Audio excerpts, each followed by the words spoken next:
बड़ी खबर का रुख करते हैं चंडीगढ़ मेडिकल कॉलेज का आरयूएचएस में हूबहू पेपर आरयूएचएस की सहायक आचार्य ऑर्थोपेडिक भर्ती परीक्षा से जुड़ी खबर। बोर्ड ऑफ डायरेक्टर की मीटिंग में भर्ती को किया गया निरस्त। बैठक में ऑर्थोपेडिक के पेपर को लेकर सामने आया चौंकाने वाला तथ्य है। बैठक में बताया गया कि सहायक प्राचार्य ऑर्थोपेडिक में आया जो पेपर उसके 52 सवाल चंडीगढ़ मेडिकल कॉलेज की एसआर भर्ती परीक्षा में आए थे। ये प्रश्न पत्र सभी प्रमुख साइट्स और सोशल मीडिया प्लेटफॉर्म पर उपलब्ध हैं। ऐसे में माना गया है कि पेपर के 52 प्रश्न पहले से ही लीक हो चुके थे। कुल 17 ब्रांड स्पेशलिस्ट 6 सुपर स्पेशलिस्ट के 74 पद पर चल रही थी भर्ती। एक तथ्य यह भी आया कि भर्ती की निर्देश पुस्तिका और रोस्टर नहीं किया गया अप्रूव। मेरे सहयोगी और एसोसिएट एडिटर विकास जुड़ गए। विकास, इसको कहते हैं कॉपी पेस्ट, और सबसे बड़ी परीक्षा में कॉपी पेस्ट। क्या वाकई में आपको लग रहा है लापरवाही है या किसी का मन नहीं था पेपर बनाने का?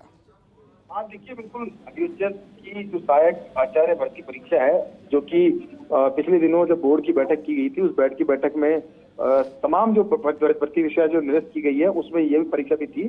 और इस परीक्षा को लेकर के जो बॉम की मीटिंग में जिसके साथ डिस्कशन हुआ है उसमें कई चौंकाने वाली बात सामने आई। महत्वपूर्ण बात यह सामने आई कि जो सहायक आचार्य की ऑर्थोपेडिक की भर्ती परीक्षा थी उसके अंदर कुल 52 प्रश्न ऐसे थे जो कि पूर्व में जो चंडीगढ़ के अंदर मेडिकल कॉलेज की जो भर्ती परीक्षा थी उसमें पूछे गए थे। वो का वो पेपर जो कि सोशल मीडिया पर उपलब्ध था, उस पेपर के ही वो 52 प्रश्न जो है वो इस परीक्षा में पूछे गए थे, जो कि पूरे तरह से ये स्पष्ट जाहिर करता है कि ये पेपर जो है वो लीक माना गया है। साथ ही जो 17 ब्रॉड स्पेशलिटी और 6 सुपर स्पेशलिटी के कुल 74 पदों के लिए जो भर्ती की गई थी, इस भर्ती में परीक्षा भी आयोजित की गई। अब रोस्टर प्रणाली और साथ में भर्ती की जो निर्देशिका पुस्तिका था उसको विश्वविद्यालय की प्रबंधन मंडल की जो बैठक थी उसमें अप्रूव नहीं कराया गया। तो ये जो अलग अलग तर्क है वो दिए गए हैं और इन तर्क के आधार पर पूरी भर्ती प्रक्रिया को निरस्त करने का फैसला जो बोर्ड की जो फॉर्म की जो बैठक है उसमें लिया गया है। जिनमें से 52 प्रश्न हुबहू निकले।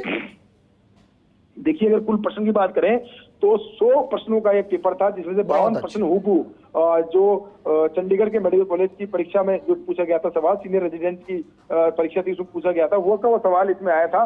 और इसी के चलते इस तरह के जो इशू आए थे, साथ में इसकी शिकायत भी हुई थी और शिकायत के बाद में बॉम्ब में ये पूरे मामले रखे गए हैं। और उसके बाद इस पूरी भर्ती प्रक्रिया को निरस्त करते हुए ये निर्णय लिया गया है कि जल्द ही पूरी भर्ती प्रक्रिया को बॉम्ब से अप्रूव करा करके, रोस्टर प्रणाली जो है उसको बॉम्ब से अप्रूव करा करके, जो निर्देशिका पुस्तिका है उसको बॉम्ब से अप्रूव करा के पूरी भर्ती प्रक्रिया जो है वो पूरी की जाएगी। ऐसे में अब उम्मीद यही करते हैं हम भी कि जो अब नया दावा किया गया है इस पूरे मामले में, क्योंकि देखिए विजेंद्र, सबसे चिंताजनक और सबसे शर्मसार, मैं शब्द यूज कर रहा हूँ शर्मसार इसलिए क्योंकि विश्वविद्यालयों को बने हुए कुल 20 साल हो चुके हैं और 20 साल में मात्र एक बार 2014 के अंदर फैकल्टी की भर्ती की गई, जिसमें ओनली मात्र 48 फैकल्टी को भर्ती किया गया। पूरा विश्वविद्यालय जो है और जो मेडिकल कॉलेज है वो 48 फैकल्टी के भरोसे चल रहा है। यही वो वजह है जो आरयूएचएस जिसको लेकर के इतनी बड़ी मीटिंग, इतनी बड़ी जो बिल्डिंग बनाई गई है, इतना बड़ा इंफ्रास्ट्रक्चर बनाया गया है, वो आज तक धरातल पर उसकी मंशा के अनुरूप उतर नहीं पाया है।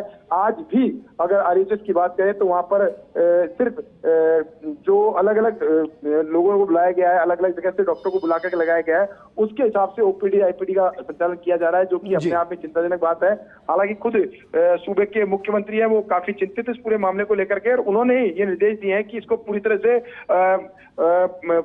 वर्किंग कंडीशन में लाया जाए। इसी के लिए अब ये सुधार की व्यवस्था की जा रही है। हालांकि इसमें बड़ी झटका जरूर भर्ती में बैठे हुए जो बच्चे हैं उनके लिए लगा है, क्योंकि डॉक्टर्स को उम्मीद थी कि जल्द से जल्द भर्ती प्रक्रिया पूरी होगी, लेकिन इस पूरी भर्ती को निरस्त करते हुए वापस से नई भर्ती जो है उसको प्रक्रियाधीन लाने की दावे किए जा रहे हैं। जी बिल्कुल विकास, शुक्रिया तमाम जानकारी हमारे साथ साझा करने के लिए।